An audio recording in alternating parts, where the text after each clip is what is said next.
Wow, I like how you tied in the Hoodoo Tarot.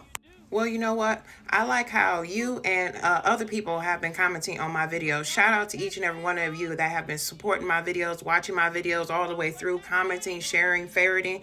I definitely appreciate each and every one of you.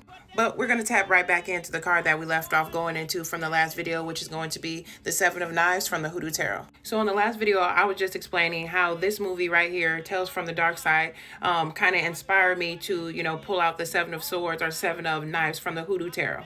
And I was just explaining how the Seven of Swords kind of relates to that movie because the lady in that movie, she actually had a smile on her face. She seems like a nice lady, okay, but she was lying, deceitful, sneaky, and she was actually going to cook little Timmy there. But in this video, I'm going to be explaining how certain spiritual beliefs and certain rituals and what I call witchcraft, black magic, and rituals, we're going to just explain a few different ways of how people use either body fluids or, they put hair or they put nails or they put, anything that they could into people's foods. So amongst doing my research, I found out that there were actually different categories of magic. And I kind of knew that, but I didn't really know it. But it gives you a breakdown of the different types of magic and how people use either body fluids or, certain items and like roots and stuff like that. So the first type of magic that I learned about is sympathetic magic. And excuse me as I'm reading from my notes. But this is the belief that one can influence another person by using objects that are connected to them, such as hair, nails, and body fluids. And this type of magic can be found in various cultures, such as African, Caribbean, and certain type of indigenous traditions. And the next way that somebody could do this, either a witchcraft, black magic, or ritual, is through voodoo and hoodoo. Of course, we're doing the Hoodoo Tarot. But it says, in this practice of magic, blood or fluids are believed to hold power, which I mentioned in the last video that the guidebook for this particular deck said that it's a common practice for women to use menstrual blood and for men to use semen. And word on the street is P. Diddy's mama, now this is all alleged information, I don't know if it's true, okay, but she put his bodily fluids in the refrigerator and used it to put into food that she served to people.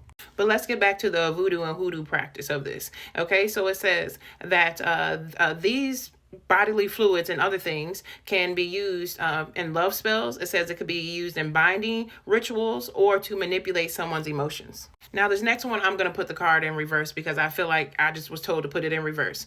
But it says black magic. Okay, so that's another way that you can use bodily fluids and other things that you can put in magic spells. But it says black magic is a practice in a variety of different occult traditions.